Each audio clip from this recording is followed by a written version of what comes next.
안녕하세요. 저희는 아싸라비아입니다. 저는 MC 대석이고요. 저희는 이제 사회에 돌아가는 일에 대해서 아웃사이더 혹은 자칭 아웃사이더의 눈으로 좀 들여다보는 그런 팟캐스트라고 할 수가 있겠네요. 제 왼쪽에는 작은 손님, 오른쪽님의 작두님 계시네요. 안녕하십니까? 오른쪽님은 또 뭐예요? 어쨌든 안녕하세요, 작은손입니다. 네, 안녕하십니까, 작두입니다.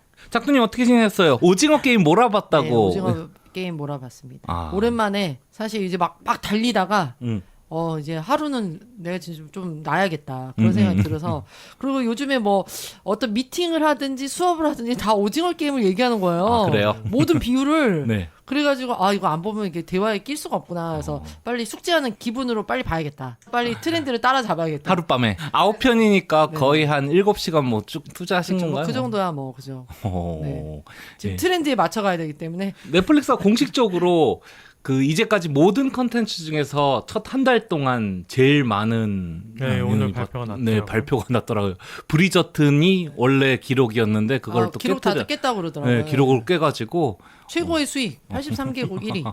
1억 1,200 뭐 200만이었나 뭐 그랬던 것 같은데요. 와, 시청자가요. 네, 뭐 네. 아니 뭐 좀 신기해요. 뭐 빌리 아일리시 인터뷰하다가 갑자기 막 오징어 게임 얘기 나오고 막 그런 것들이 되게 신기합니다. 옛날에 드라마를 본 다음에 다음 주는 어떻게 됐을까? 뭐 맞아요. 빰빰빰빰 그 아이는 내 아이가 아니야 막 하면서 막 서로 지르면서 이렇게 예고편 나오는 거 보고 이거 나오잖아요. 네네네. 카페벤에 올라오면서 두 분 왜 이렇게 죽이 잘 네. 만드시는 거죠? 어쨌든 네. 기분 난 나쁜데요? 당신뿐인걸 막 그러면서 이건 놔! 그 아이는 절대로 안 된다 막 이런 식으로 막 하면서 다음 주 예고하고 어떤 점차적으로 이렇게 가는 거였다면은 이거는 뭐 처음부터 끝까지가 한꺼번에 공개되니까 이것도 참 재미있는 문화 현상이 아닌가 싶습니다. 하나의 내러티브가 완전히 처음부터 끝까지 공개된 이후로 이제 거기서부터 사람들이 또 많이들 얘기를 하고 막 그렇게 되는 거죠. 저기 작은 손님도 보셨나 궁금해가지고요. 저는 강제 시청 당했습니다. 왜? 집에서 다 같이. 아니 저는 그래서 일부러 이제 안 보고 있었는데 다른 애들 다 보니까 우리 아웃사이더의 기질로. 네. 그렇게 안 땡기더라고요. 네. 뭔가 그런 빚진 사람들 몰아놓고 했다라는 그 설정이 너무 답답한 느낌이 있어서 갑갑해서 아예 안 볼랜다 이러고 이제 안 봤는데 저희 집 분이 2번, 3번을 보셔가지고 근데 이제 자기가 2번, 3번 보면 그대로 끝나면 되는데 굳이 저를 무조건 한번 보게 시켜야겠다고 강제로 불러 앉혀서 의자에 묶인 채로 보신 거예요? 3일에 걸쳐서 2시간, 3시간씩 해서 강제로 보기 시켜가지고 강제로 봤습니다. 오징어 게임의 한 장면 같은데요? 그러니까 강제 예, 시청. 강제 시청 게임. 그러니까 살아남아야 돼. 어떠셨어요? 뭐 재밌었습니다. 생각보다 그렇게 답답한 내용, 그러니까 DP의 느낌처럼 뭔가 갑갑할 것 같아서 전 그런 막 되게 루저들 모아놓고 막 이렇게 되게 그런 사연 보면 너무 가슴이 답답해서 보기 싫거든요. 그런 느낌이 조금 이제 있을 법 하려다가 확 변환해서 맞아. 뭐 저는 아주 즐겁게 봤어요. 내용을 거의 다 알고 봤는데도 그래도 재밌더라고요. 그러니까 작은 손님처럼 그런 진짜 느낌은 별로 없었던 것 같아요. 뒤로 가면서 오히려 되게 좀 장르적인 이 느낌으로 가니까 그래서 저도 오히려 이제 DP를 봤을 때 정말 끝나고 나서 잠을 못 자겠더라고요. 그 억울한 심정이 그대로 느껴지고 그리고 또 저희도 이제 팟캐스트에서 한번 DP 얘기를 했을 때도 그 작은 손님께서 에피소드 풀어주신 거를 굉장히 또 재밌게 좀 이렇게 인상 깊게 들었습니다. 저희가 이렇게 커뮤니케이션이 없어요.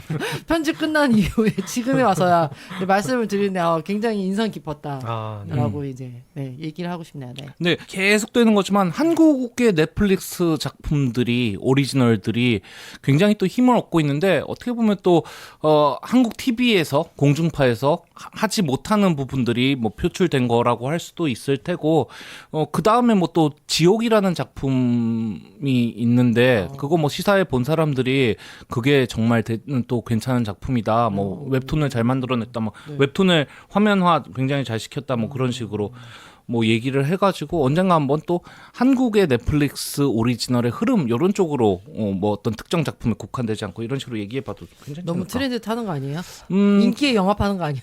글쎄, 근데 뭐 그 아웃사이더들이 뭐 하겠어요? 집에서. 아웃사이더들은 트렌드를 할 안 거 많아. 타야죠. 그러니까 아웃사이더들이 집에서 그래도 그거 보는 넷플릭스나 뭐 두드려 보고 있지 않겠습니까? 그렇다면 조금 더 거기에 대해서 좀 더 들어가서 얘기해 볼 수도 있는 게 아닐까 싶고요. 간단히 AS 준비했는데요. MC 대석의 AS. 그 인턴 기자 주현영이라고 들어보셨나요? 네. 네. 요즘 화제죠. 네네네.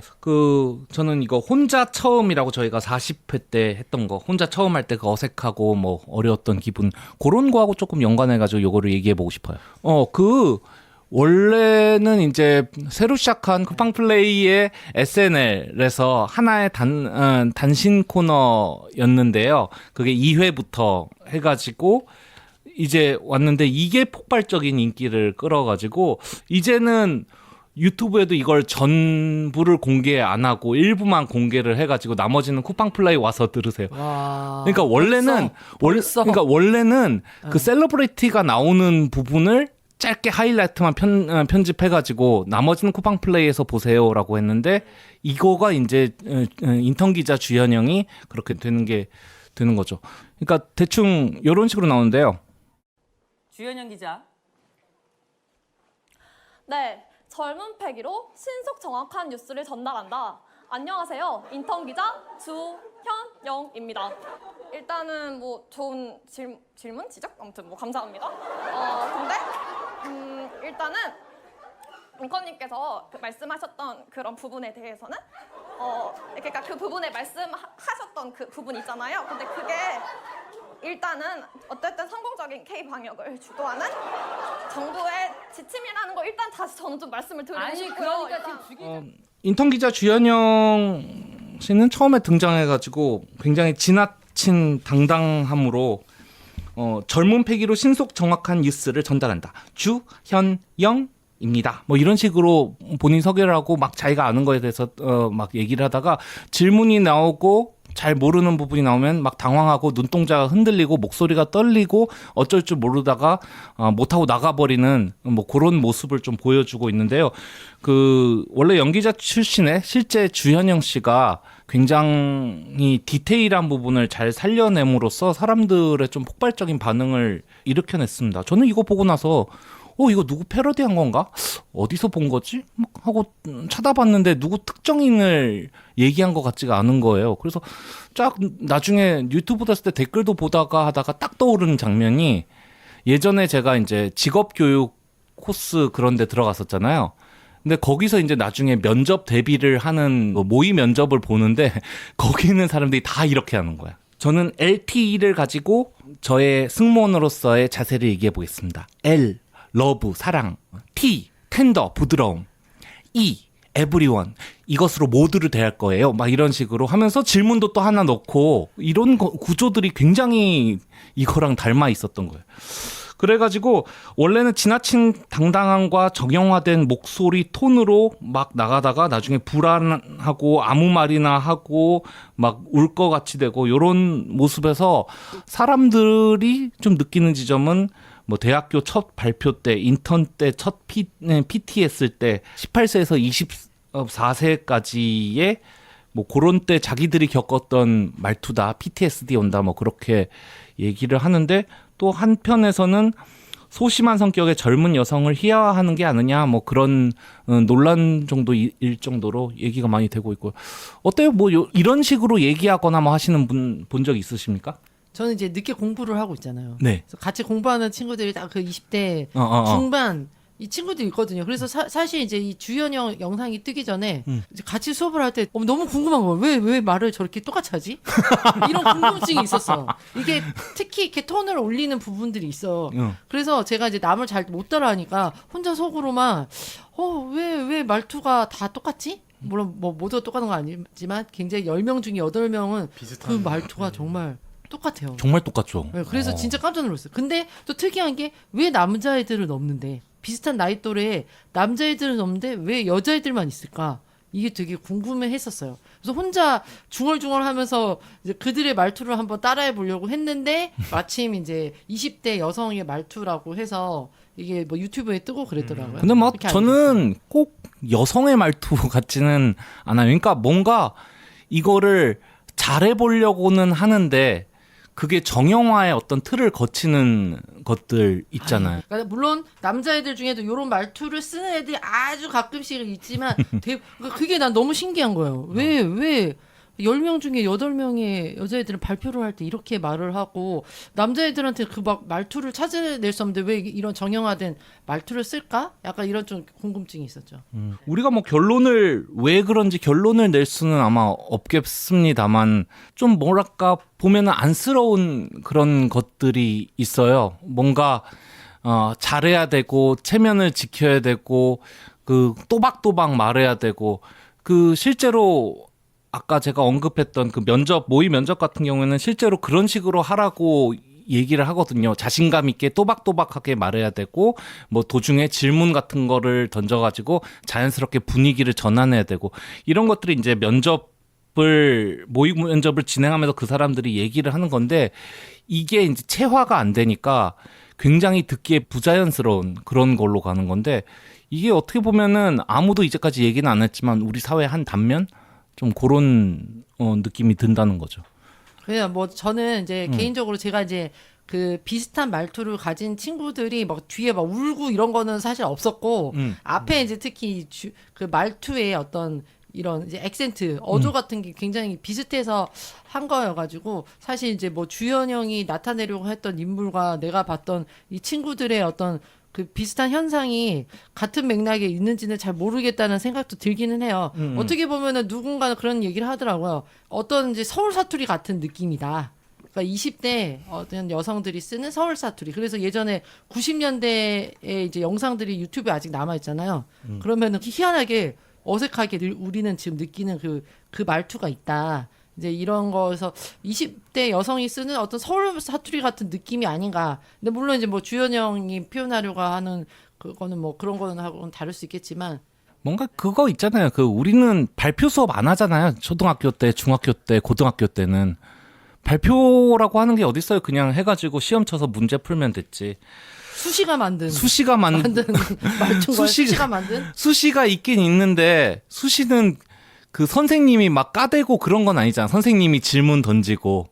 근데 이제 대학교 들어가서 조별 과제 하면은 이게 제가 좀 느낌이 왔던 게 조별 과제 1학년 에이스 같다 느낌이. 1학년에서는 좀 잘한다 느낌으로 하는데 교수님 앞에서는 낯이 불그락 푸르락 해주고 뭐 어떻게 할지 모르니까. 네네네. 시적 허용. 막 어쩔 줄 모르고. 아니 자기가 틀려놓고 시적 허용이래. 뭔 시를 얘기했다고 시적 허용.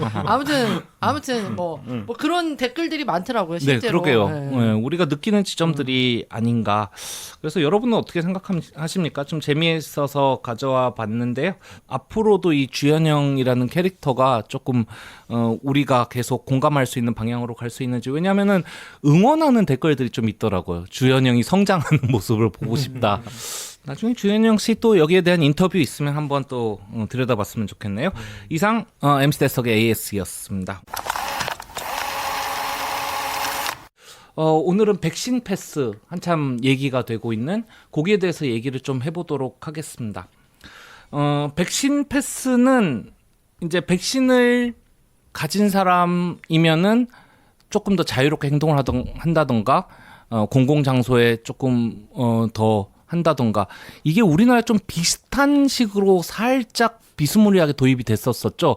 예를 들어 백신을 맞은 사람이 2명, 백신 맞고 2차까지 맞고 2주 지난 사람이 2명이면은 6명까지 할 수 있다던가 그 공공시설에서 네, 백신 패스 일종의 인센티브를 줬죠. 일종의 인센티브가 있었죠. 근데 그게 이제 조금 더 적극화된 형태로 나온다는 것이 9월 28일에 권덕철 보건복지부 장관이 그 사회적 거리두기에 백신 패스를 적용할 수도 있다 이런 식으로 얘기를 했다가 그 뒤에 이제 조금 거기에 대해서 말들이 많으니까 결정된 것은 아무것도 없다. 결정된 바 없다. 이런 식으로 나왔고요.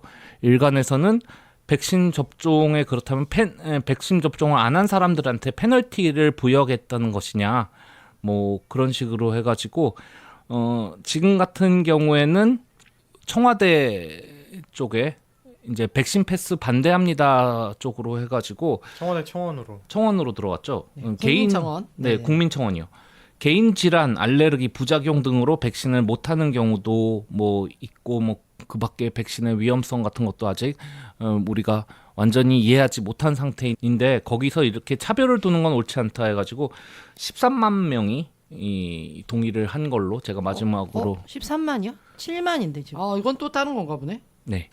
여러 개가 올라온 여러 개가 거예요. 올라온 거군요. 음. 29일 날 그러니까 28일 날 그 얘기가 나오고 나서 29일 날 백신 패스 반대한다라는 청원이 올라왔는데 그 이후로도 또 다른 게시물들이 계속 올라왔군요. 예, 그럼- 유명한 게 올라오면 그걸 따라서 비슷하게 말 글자만 몇 개 바꿔서 또 올리는 사람도 있어요.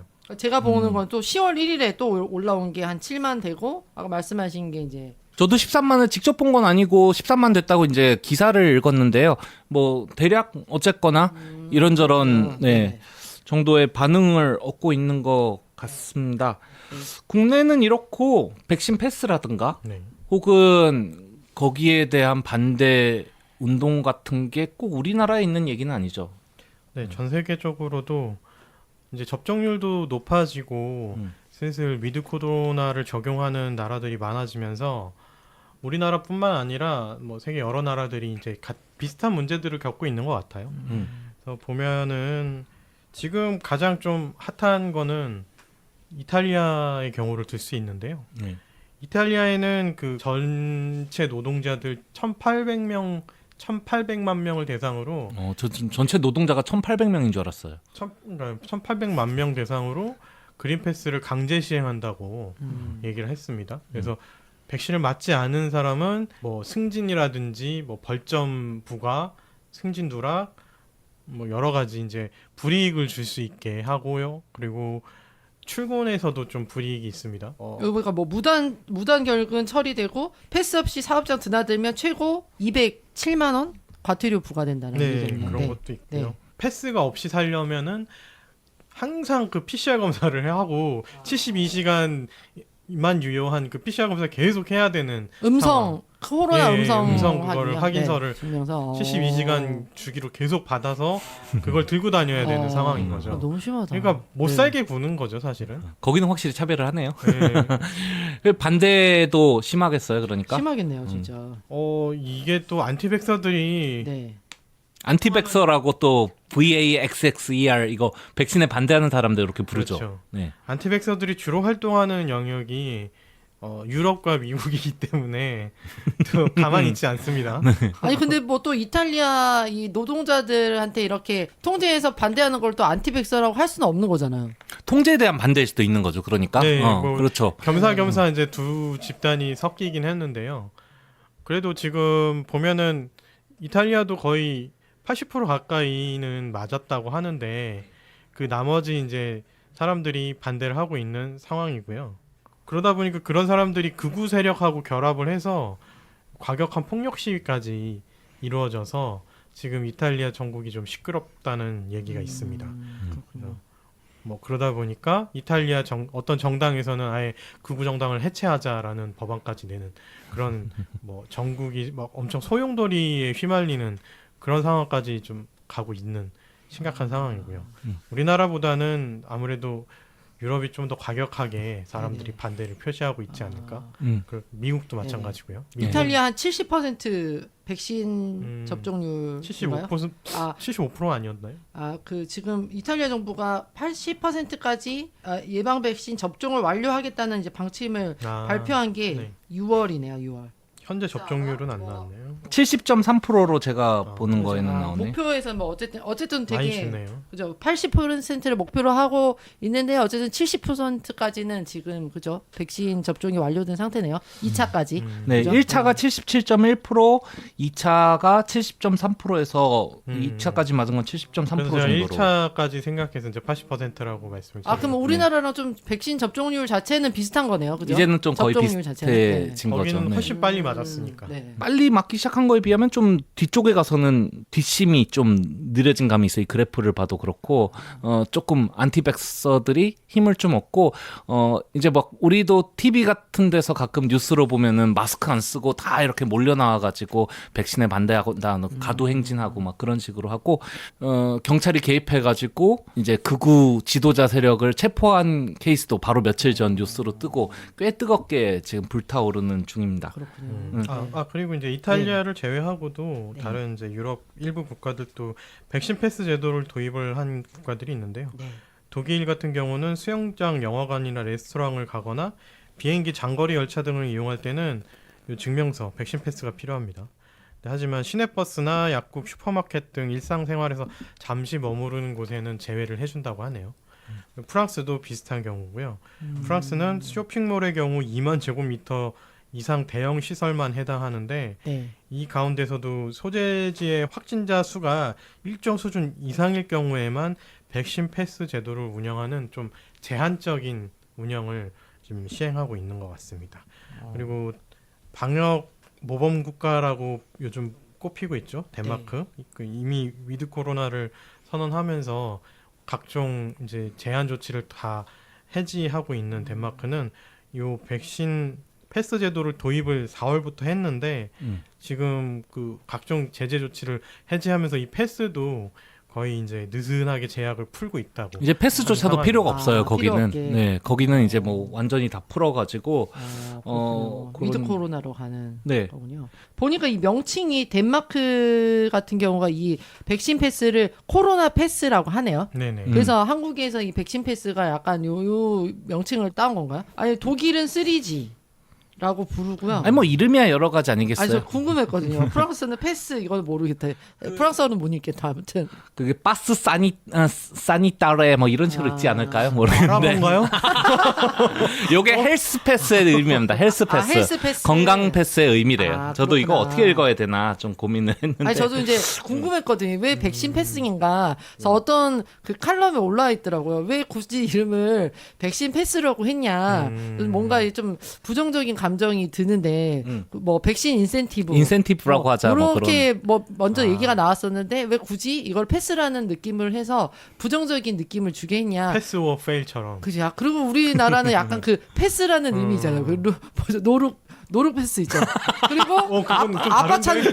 아니 그러니까 뭐 그런 거 있잖아. 아빠 찬스, 뭐 패스. 약간 나는 그런 느낌이 좀 굳이 이게 왜 부정적인 느낌을 들게 하나 하면은 우리나라 그동안에 이런 패스로 인해서 이게 기득권 뭔가 혜택을 주는 듯한 이런 느낌이 있어서 어감에 대한 부정적인 느낌을 받을 수 있겠구나라는 생각이 들더라고요. 그 칼럼을 보고 나니까 그래서 궁금했어요. 그래서 다른 나라는 어떻게 이걸 부르는지 명칭이. 네네. 사실 제가 또 그 전에 얘기를 했지만 좋아하던 락그룹의 보컬 중 한 분이 저를 이제 페북 친구로 추가했는데 알고 보니까 안티백서. 안티백서였다. 그래가지고 제가 계속 얘기를 좀 나눠봤지 않았겠습니까? 아무래도 댓글로 얘기를 나눴죠. 댓글로 얘기를 나눴죠. 그래서 내가 사실 좀 건질 게 있으면은 백신을 반대하는 사람들은 왜 반대할까 있으면 오늘 좀 여기 써먹을 수가 있을 텐데 종교예요. 전 그게 어떻게 되냐면은 이런 겁니다. 그냥 이분들 글마다 사실 페북에서 자동으로 백신에 대한 정확한 정보를 파악해서 이게 붙긴 하거든요. 워낙 엉터리 얘기들을 많이 하니까.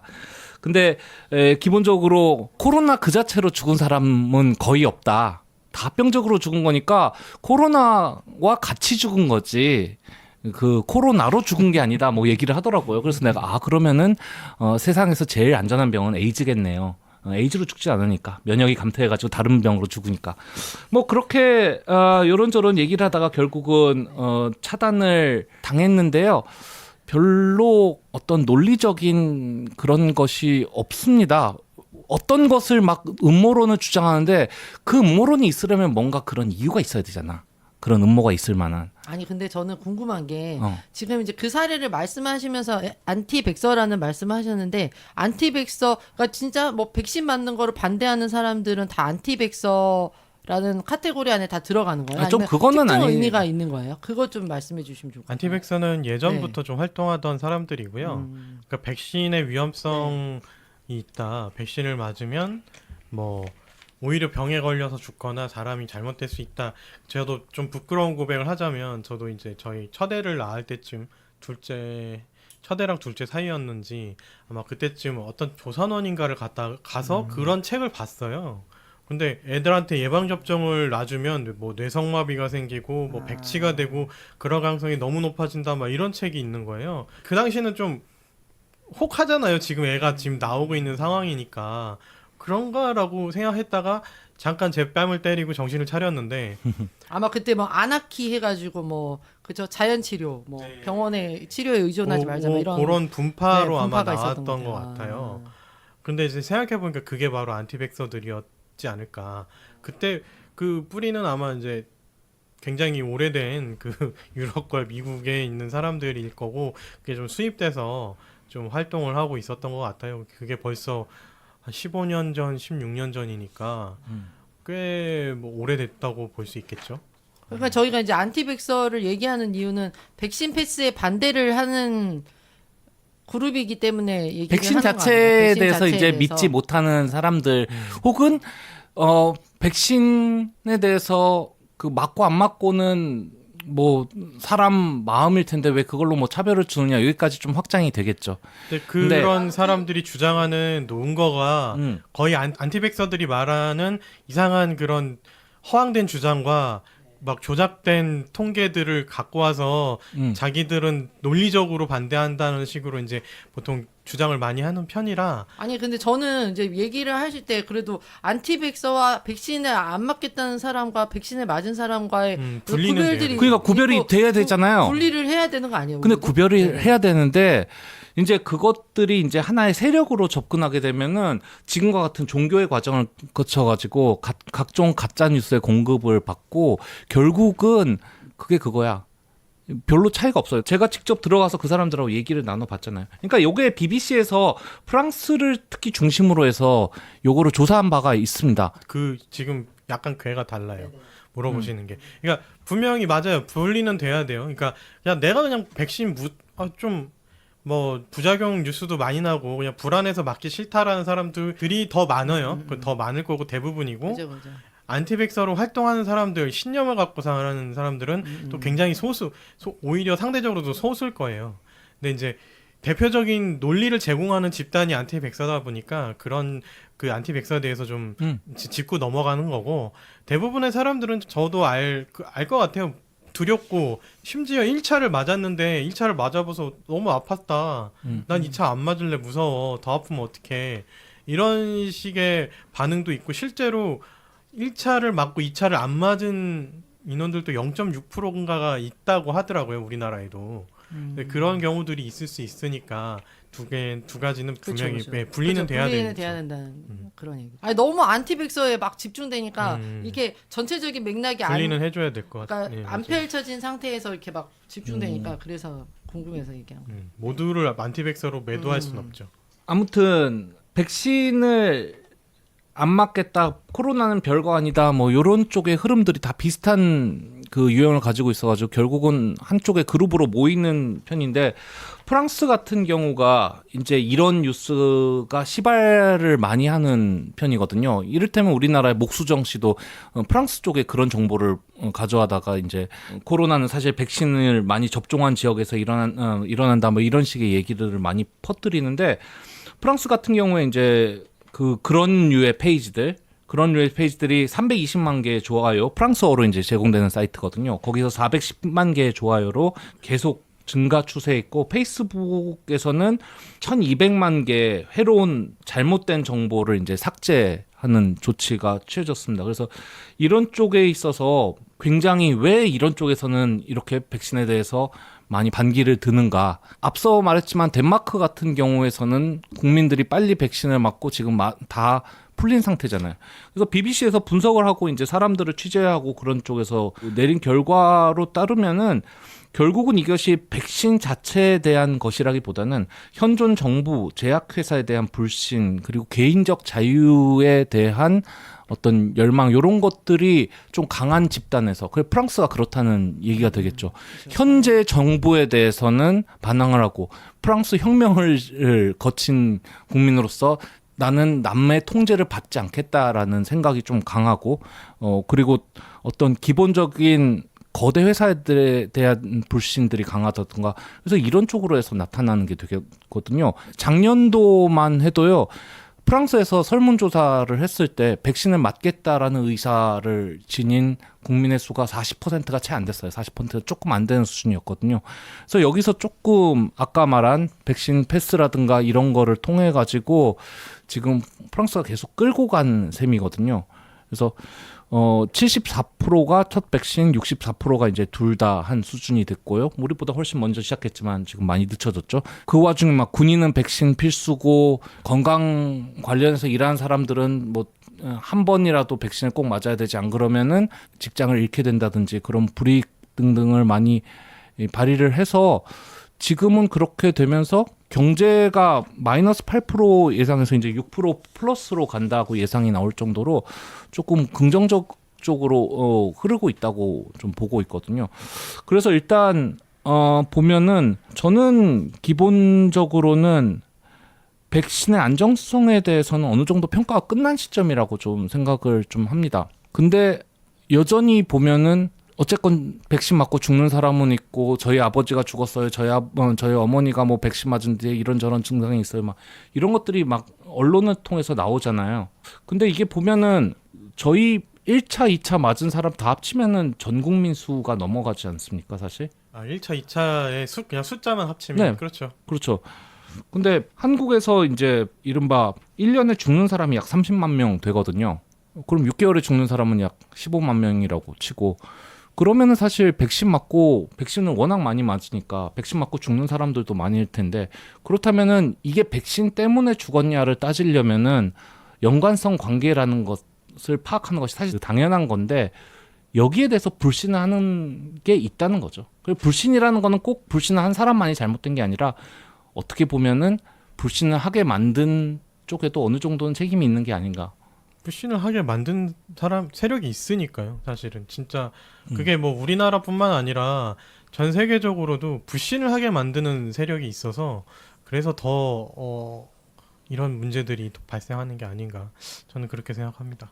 근데 저는 백신 패스에 지금 이게 이제 뭐 차별적이냐 안 차별적이냐 뭐 이거에 대한 이제 논의가 너무 이렇게 안티백서로만 가지는 않았으면 하는 이제 생각이 드는 거죠. 왜 우리나라 지금 530만이 10월 13일 기준으로 아직 백신을 맞지 않았다고 하더라고요. 네. 그렇죠. 그리고서는 뭐 그 중에는 맞고 싶은데도 뭐 건강상의 이유나 뭐 여러 가지 이유로, 아니면 진짜 두려워서, 그렇죠. 뭐 가짜 뉴스 이런 걸 떠나서 굉장히 이제 뭐 건강 염려증이나 어떤 뭐 주사에 대한 막 공포 이런 분들도 있고, 그래서 못 맞는 사람들도 있는데, 지금 이제 우리가 너무 이제 이야기가 너무 그분들도 전체 이제 안티백서의 이 집단화로 가는 건 아닌가라는 생각이 들어서, 그러니까 말씀하신 대로 그런 차별적이라고 느끼는 거는 말씀하신 대로 이 단순히 이게 백신 이벤트뿐만 아니라 그동안에 어떤 이렇게 정부에 대한 이런 불신이나 이 신뢰들이 그대로 드러나는 거라고 생각을 해요. 그래서 우리 그전에도 그런 얘기를 했었잖아요. 그전에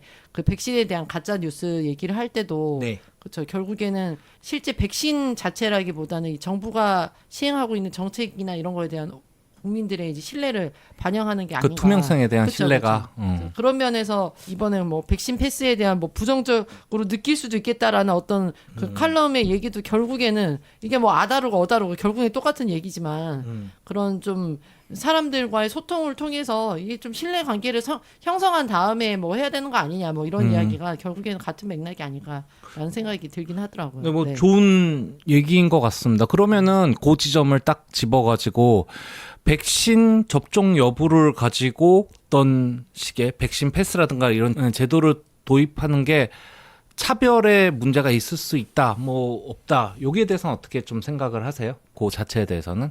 저도 사실 이제 다른 나라에서 이제 백신 패스를 도입하는 이유 중에 큰 거는 백신을 되게 굉장히 안 맞기 때문에 조금 어떻게 해서라도 좀 하는 경우인 거잖아요. 사실 우리나라 사람들이 이렇게 인터넷 댓글에서는 굉장히 부정적이지만 실제로 백신 굉장히 접종률이 높은 편이잖아요. 지금도 근데 다른 이유도 있어요. 병이 퍼지지 않게 하려는 의도도 있는 거죠. 그러니까. 아니 물론 그것도 있지만 수많은 캠페인을 하지 않음에도 불구하고 굉장히 자발적으로 백신을 맞으려고 하는 부분이 있기 때문에 굳이 막 그렇게까지 저는 이런 뭐 인센티브를 뭐 적용하면서까지 독려를 안 해도 지금 없어서 안 맞지 그런지 않나라는 지금은 생각이 들기는 지금 하네요. 접종률이 어떤가? 많이 둔화되고 있는 상황이고요. 네네. 그래서 신규 접종자, 그러니까 미접종자 중에 신규 접종자들이 굉장히 줄어들고 있는 상황이라고 맞을 합니다. 사람은 다 맞았다. 그렇죠. 맞을 사람은 다 맞은 거고 네.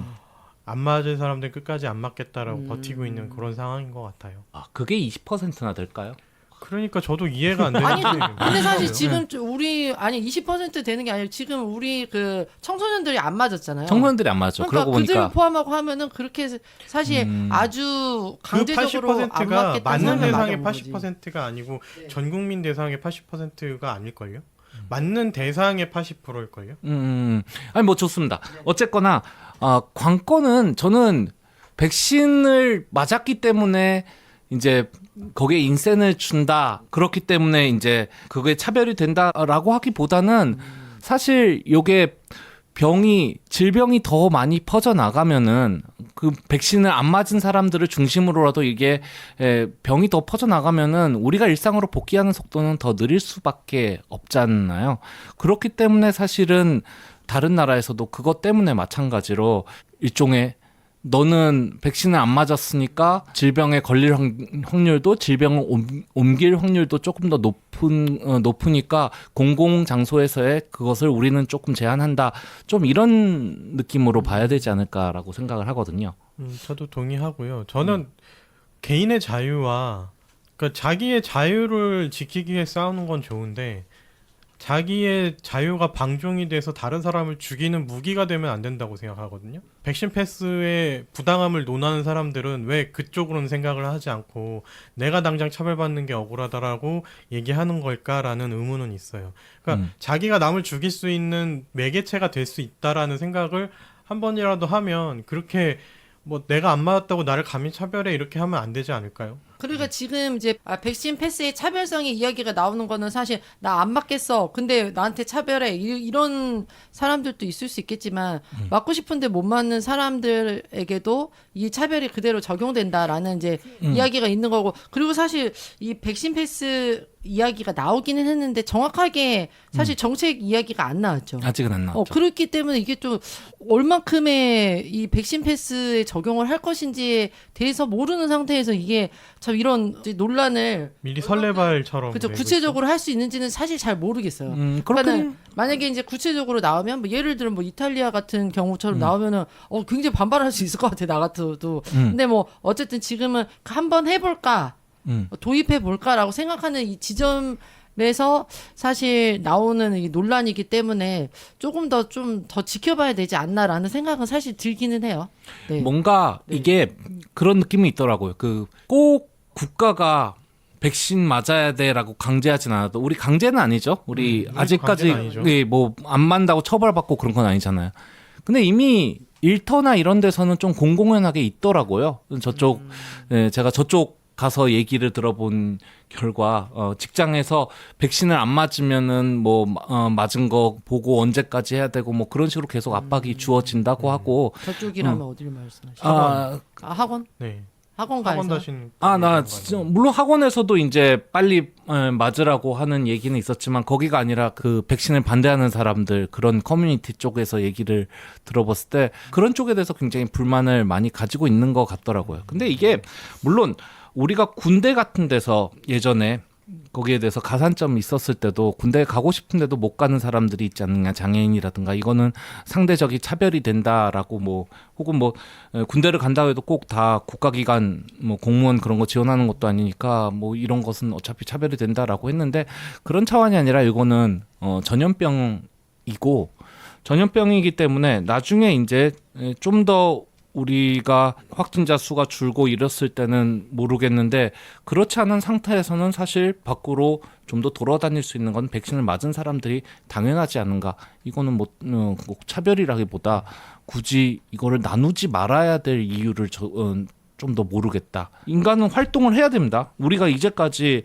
계속 코로나 관련해 가지고 갇혀 있고 죽어 있고 코로나로 죽느니 뭐 그 망해 가지고 죽느니 똑같지 않느냐 그 절규어린 그런 음식점 사장님의 그런 것도 있고 어쨌건 사회는 이제 돌아가야 되지 않습니까? 그리고 돌아간다면은 어디서부터 시작하느냐? 백신을 맞은 사람부터 시작해야 된다는 거는 저는 거기에 대해서는 일단은 근본적으로 동의를 하는 거고요. 아니 뭐 전에 뭐 저희가 뭐 백신 이야기 나왔을 때도 사실 이제 같이 맞으면서 공동체를 위해서 이제 가는 길을 이제 권고한다라는 식으로 저희가 이제 결론을 냈잖아요. 그죠? 여전히 이제 저도 똑같은 입장을 계속 가지고는 있지만 사실 제 주변에도 이 백신에 대해서 되게 의아해하면서 되게 뭐 고민하고 있는 분들도 있단 말이에요. 네. 그러니까 그분들한테 이게 이제 어떤 차별 뭐 어떤 식의 우리가 맞은 사람에게는 인센티브 아닌 사람에게는 차별로 올지는 잘은 모르겠지만 그런 사람들의 선택 사항도 아주 소수잖아요.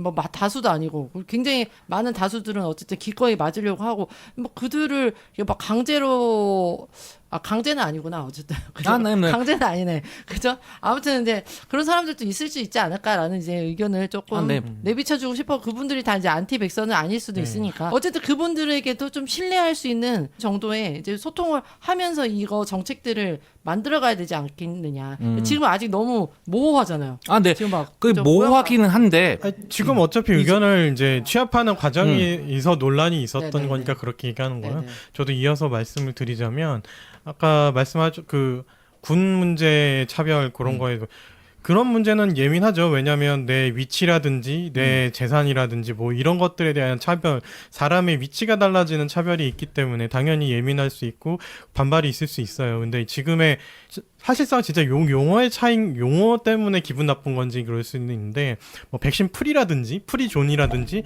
뭐 백신 프리존을 많이 만들어서 백신 맞으면 자유롭게 다닐 수 있다 이런 식으로 좀 순화해서 가면 조금 더 반발이 적을 맞아요. 수 있을 그럴 것 수 같긴 한데 근데 이건 차별이 그렇게 해서 차별이라고 규정을 지으니까 뭔가 차별 같은데 이게 차별이 아니라 안 맞는 것도 자유지만 그 자유에 대한 건 책임을 져야 될 거 아니에요. 자기가 책임을 지지 않는 자유는 방종일 뿐인데 그럼 내가 안 맞아서 남을 위험할 수 있게 하는 자유를 선택을 했으면 그거에 대한 책임은 이런 다른 사람들이 막 갈 수 있는 이제 백신을 맞은 사람들이 자유롭게 다닐 수 있는 곳은 나는 좀 제한해서 갈 수 있고 이런 식의 책임을 져야 되는데 그런 책임도 안 지려고 하면 그건 문제가 되는 거겠죠. 그런 의미로 하는 말은 아니겠지만 만약에 그거를 나는 맞지도 않고 내 마음대로 움직이고 싶어. 그러면 정말 그거는 뭔가 문제가 좀 심각한 문제고 정말 이기적인 게 되는 거지만 저는 그 자유에 따른 책임을 지겠다라는 마음이 있으면 얼마든지 그거는 뭐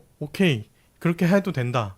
그리고 만약에 자기가 그런 식으로 해서 뭐 백신을 뭐 프리하게 다녔다가 뭐 걸려서 남들 걸리게 하면 또 그거에 대한 책임도 져야 되는 거잖아요. 그 사람에 대한 뭐 자기가 일부러 안 맞았을 때 내가 저 사람을 걸렸는데 또 다른 사람을 피치 못하게 내가 전염을 시켰어. 그러면 내 선택이니까 그 사람에 대한 뭐 치료비라든지 저는 이런 것도 물려야 된다. 구상권 청구도 해야 된다고 보거든요. 그 정도의 책임을 질 자세가 돼 있다면 얼마든지 그런 자유는 저는 좋다고 봅니다.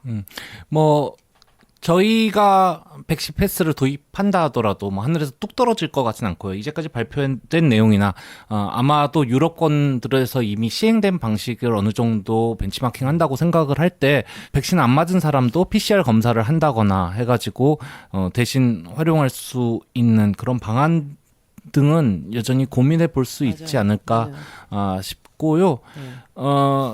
결국 보면요.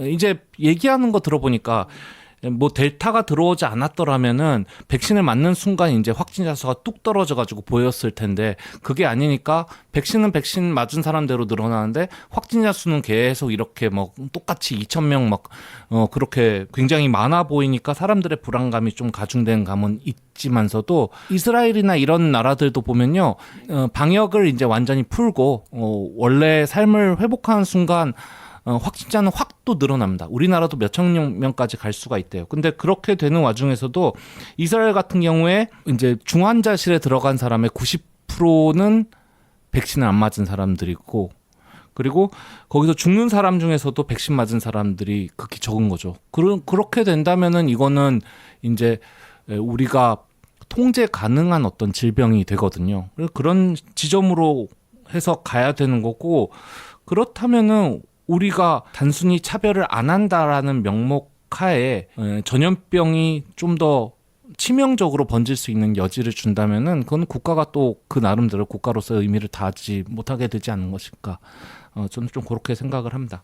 네, 오늘 백신 패스 뭐 아직까지 형태가 완전히 잡히지는 않았지만 우리가 위드 코로나로 가는 과정에서 11월로 막 위드 코로나 얘기도 그렇죠. 좀 네. 되고 슬슬 되고 있더라고요. 어떤 식으로 한번 구체화가 되기는 될 것 같은데 거기에 대해서 저희 생각들 한번 나눠봤고요. 마지막으로 한 마디씩 뭐 하고 싶은 거 있으세요? 저는 일단은 자유도 좋고 하지만 남을 해할 수 있는 자유는 생각을 좀 해보는 게 좋지 않을까. 아까도 말씀드렸다시피 남을 죽일 수 있는 자유는 전 자유라고 생각하지 않습니다. 고의는 아니지만 본의 아니게 내가 저 사람을 해할 수 있는 가능성이 주어진다면 그거는 내 자유를 조금 제한하더라도 모두를 위한 공공의 이익을 위한 공공선을 실천해야 되지 않을까, 그런 생각을 해보면서 마무리하고 싶습니다. 모르겠어요. 저는 뭐 기본적으로 되게 동의하고 뭐 공동체를 위해 그런 것도 동의를 하지만 저는 이제 유럽에서의 그런 백신을 안 맞겠다라고 주장하는 것도 나는 일리가 있다라는 생각도 들었어요. 한편으로는.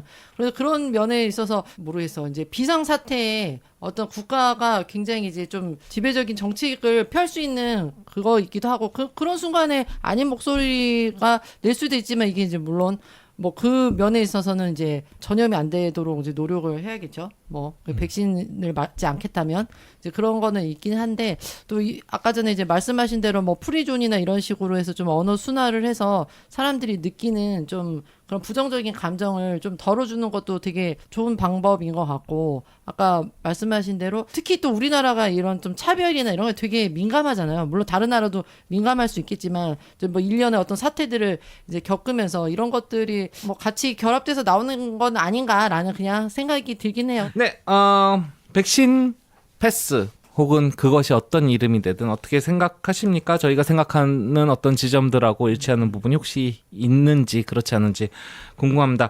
저희는 아싸라비아였고요. 오늘은 백신 패스에 대해서 얘기를 나눠봤습니다. 감사합니다. 다음에 뵙겠습니다. 감사합니다.